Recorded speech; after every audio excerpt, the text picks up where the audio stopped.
This is Made for More Living with Johnny Jennings. Online at madeformorerealty.com. Matt, today the show has gone up a notch. It has improved. We have, normally I'm like hunting. I'm paying people to come on the show. Please come on. Please just talk. But today we have an Amazon best-selling author on the show. And with us today is Chad Francis with Thrive Stewardship. Hey, Johnny. Good to be back. Thanks for having me. Good to see you too, Matt. Amazon best-selling author. Yes. For your book, and I'll hold it up. Let me see. The Generosity Blueprint. Yep. A faith-based guide to wealth management and impactful giving. And not written by AI, right? There's a where's the thing? Oh man, it's 2 or 3 pages in there, but yeah, it's got the official stamp written by a human. So Written by you Chad get to have that Francis. fun accolade. How long It's did not it take AI you? So how produced. many pages is it, Johnny? How many pages is it? How many chapters? How many pages? 152 pages. 900-page epilogue. 900-page epilogue, yeah. Oh, there it is. There it is. Certified written. I don't know if we There can it see is. this, but yeah. I love that. Written So how long did by it a take you human. to write this book? A lot faster than I was thinking it was going to take. With sitting down, really just hashing out the details, working with a writing coach, from finally sitting down to the starting point to getting all the way through the end to where it went to final editing, it was under 4 months.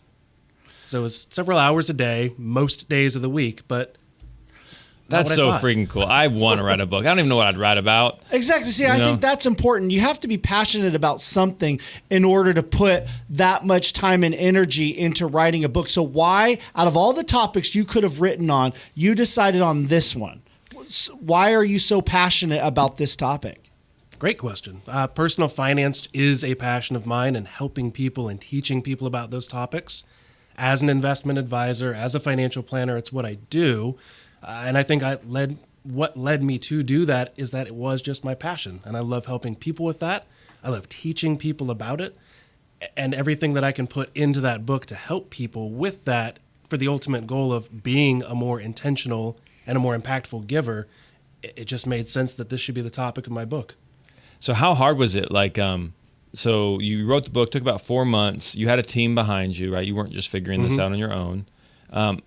How hard was it to become an Amazon bestseller? Like, is that something? Let's just answer that question. How hard was that? Sure. The hardest part was just notifying everyone that we had on our launch team. And so that's just sending information out to folks, letting them know, hey, in case you didn't know, I'm writing a book. I have a book coming out. Book's coming out soon. Watch this date. And just keeping everyone up on what's about to happen with the launch. And then getting everyone to buy the book at the same time frame. It was like a weekend time frame. Okay. But buying the right copy. So we wanted to make it a low hurdle. I want to put the book in as many people's hands as I can. I give the book away nonstop. But in order for that bestseller, let's just do something easy. So we made the digital copy, like buying the Kindle version. Okay. $3 on launch weekend. Got it. Yeah, because I was going to buy like 100 books. I'm going to help Chad get this Amazon bestseller. That's support. And then you text me, hey dude, don't buy 100 books. We just have to buy one Kindle version. I was like, oh man, thank you. I had 100 in the cart ready to go. But So, okay. like you said, you want it to be in a size as far as 150 pages that someone can read relatively short. Was that tough to try to narrow it down to 150 pages? Because I think people see that and they look at a thick book and they're like, nah, probably not. But if they look at something that is manageable, they're more eager to read it, wouldn't you say? Yeah, there was a lot of topics that I wanted to include that ultimately we didn't, because we looked at the scope of the book and said, this is good information, but it doesn't really fit the entire narrative of what we're talking about. Or at least if it does, it's very advanced to maybe that's a separate topic for a second Another book. book, yeah. Who There knows? we go. Are you thinking about writing a second book? It's definitely crossed my mind. Now Okay. knowing what I know, the time frame behind it, the whole process, yeah, I might write a couple more on various topics that are a little bit outside of personal finance, or at least a little bit more specific. But yeah, it's definitely crossed my mind. It seems like this would be like a good starter book, like for people that are looking to get started after having read it. And then after you've read this, there might be like, oh, I'm interested. I've done those things. What now? Yeah. So anyways. And I've talked about that before, where it's almost an homage book to Dave Ramsey. There's a lot of basic personal finance steps that are in there, but it just takes it a step further with, now we're building wealth intentionally. What can we then do to further the kingdom of God? What can we do with generosity? How can we be better, more intentional givers? So that's kind of the foreground of the book, but then it's also the landscape for what's coming next. I love the giving part, like the generosity blueprint. You hear a lot of people, a lot of focuses on how can I build my retirement, how can I build my investments, but the generosity piece is not always discussed. I know a guy, he is helping build wells in Africa. Like that's what his family is doing. So they're saving up, and I don't know the number. It's $50,000, maybe $70,000. But then they're able to build a well in Africa, and that well will help thousands of people, provide them with fresh water. That's a generosity component to his wealth creation.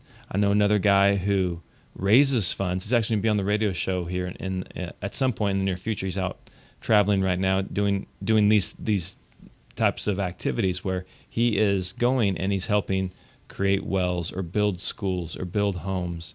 And it's not necessarily his money. He's helping raise the funds, but he is devoting a significant amount of his time, which you also go into the book. Like there's more ways to be generous than just money. Like time is another component of that, correct? Yeah. Diving into whether that's time, talents, or, your finances. Giving isn't just a one-sided coin there. There's a lot of different facets to it, and there's a lot of different ways that you can be generous. So it seems like the first big hurdle that you have to overcome with people is for them to understand the importance of generosity. Before you even get to the blueprint, you have to get them to understand that it's important to be generous. So how do you do that with people? How do you get them to understand that, hey, in order to have a fruitful life, you have to be generous? Because most people, it's human nature to just think about ourselves, right? So how do you get them to get to that point where they're trying to figure out how can I be more generous? Ideally, I wouldn't be the driver of that conversation. Hopefully they have the want to be more generous, and maybe I can help them get there. But for someone who just has never had a generous heart, they've never been a giver, they've never taken that step of faith, I have to point them back to the Bible. I have to point them back to certain books and point them back to God's word of what generosity looks like and why we're here to be generous.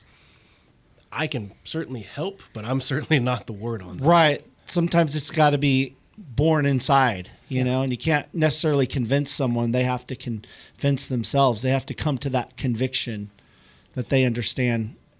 And sometimes it's a scarcity mindset. Like they're like, hey, I'm just trying to take care of myself. I don't have the means. Like I'm like, the whole, what is it when you're flying on the plane and the oxygen masks come down? Like I got to put my oxygen mask on first before I can help somebody else. But they're always in that mindset. But they're always in that mindset. Then they'll never do it. Yeah. You really, But once you do it, like so, the two ways, like depression is a thing that people are talking about right now, whether with kids, adults, whatever. I wouldn't say I'm a depressed person, but I have dark days. I have sad days, And you wear black a whole lot. I wear black. Maybe if I stopped wearing black, I wouldn't have so many. But what I have found personally to help me are two things. One, production. So getting out and doing something. Like if it's just cleaning your house, cleaning the garage, washing your car, making the calls that you need to do, like an activity, working out, an activity helps with that rather than just sitting in that state.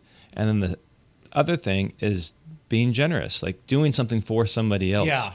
Right? If you're feeling down, depressed, whatever state you're in, and you take action or are generous with somebody else, it's a state changer, and it lifts your mood because now you're not thinking about yourself, you're thinking about others. The people who are focused oftentimes on why they can't give, they're focused on themselves, not on others. And I mean, you go over that in the book, and it's just a great resource. But I'm so so thankful for having you on the show, man. Amazon bestseller. You're setting goals like bars that I hope to someday attain. Just happy to be here. All right, man. Well, hey, when we come back, we're going to be talking about the biggest money traps that people fall into.